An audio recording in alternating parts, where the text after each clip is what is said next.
Well, you got two men in the film. You got one who seems happy and one who seems sad. Now, the one who seems sad is looking for answers, and the one who seems happy looks like he's figured out the secret to being happy, the secret to life. I know we can both be... a bit much.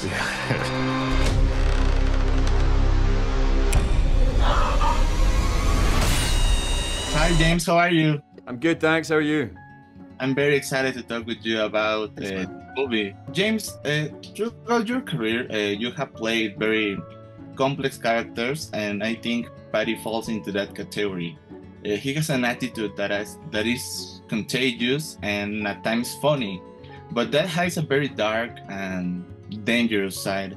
And I think that is one of the great successes of this character, that he's completely unpredictable and attractive.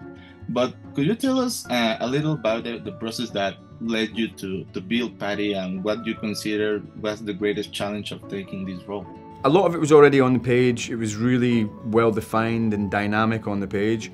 I wanted to make him even earthier and sort of a man of the woods and all that kind of stuff than initially I read in the script. Wanted him to be like, he's all masculine and at times toxically masculine, but also he's really comfortable crying in front of people. He's really comfortable singing songs in front of people, dancing and being silly. Like, he's so confident in himself that he can actually be vulnerable in front of people as well, which I think helps hide the fact that he's a threat and that he's a danger and that he's malevolent. Because you think, well, if this person's so comfortable being vulnerable, then he can't necessarily be a bad guy, you know? The most tricky thing about the part was walking the line between comedy and horror, or comedy and tragedy, walking the line between sort of positive masculinity and toxic masculinity.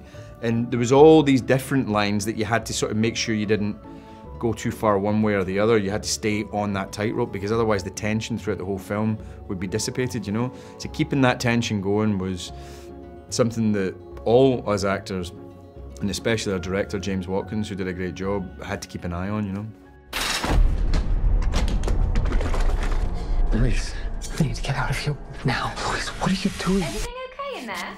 Speak No Evil is one of the most disturbing films of recent times, and it caused a lot of controversy in Denmark because of the shocking nature of the story. 2 years later, you're directing this new version, perhaps for a wider audience.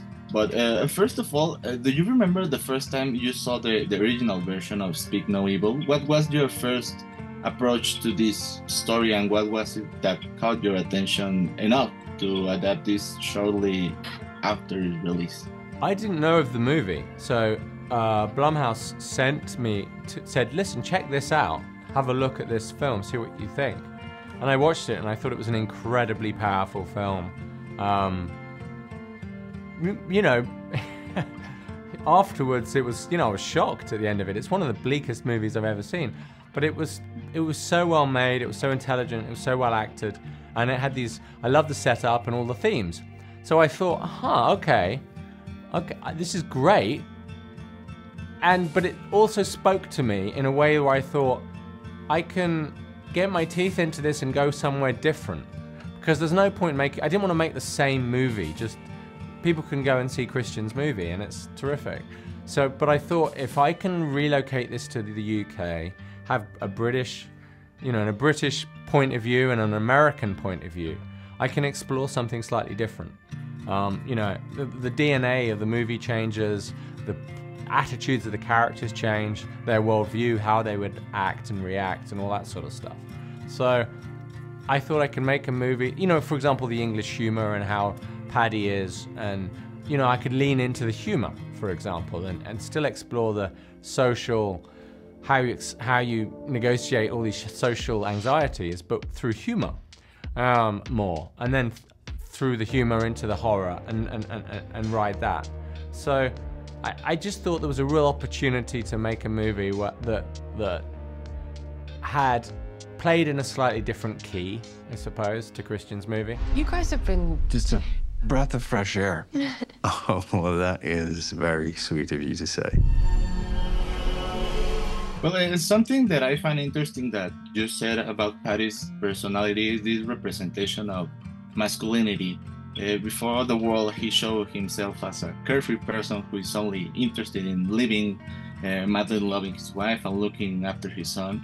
But when he's with Ben, a man who's clearly not happy with his life and the way he lives his masculinity, Patty shows this wild alpha energy that inspires Ben, as if he sees in him a figure to admire, but also imposes on him, you know, because there is a certain physical difference between you and Scott McNeary that shows that power relationship. And I think that's one of the things that worries about masculinity today, reaching the toxic point and giving a wrong message to the new generations.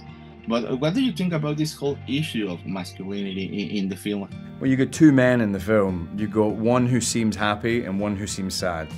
The one who seems sad is looking for answers, and the one who seems happy looks like he's figured out the secret to being happy, the secret to life.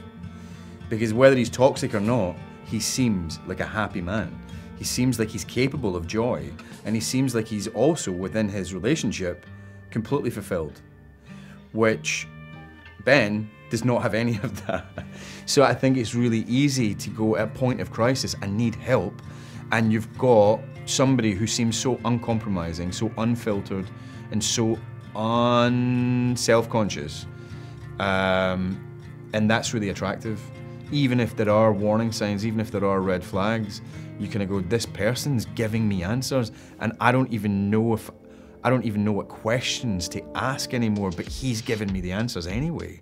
And so it's easy to be attracted to that kind of uncompromising totemic force when somebody sets them up like that, when you're vulnerable, and Ben is vulnerable, as a lot of people are in society today, looking for answers, you know. And so I think it's a dynamic I can recognize just from my own life, but also in the larger world, online, people spouting really quite worrying opinions and doctrine. I can see that happening everywhere, you know. Well, one of the constants in your work is that you almost always take your characters to the limit through that dark side that they hide from the world. And in this film, something similar happens, but with the good guys and the bad guys.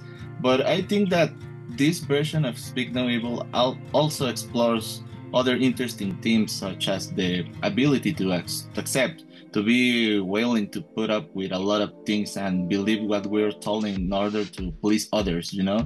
But what do you think about it? What does this film represent to you? Well, I think extremity is interesting, just psychologically. But in terms of the themes of it, you know, there's a line when he says, "Why are you doing this? Because you let us."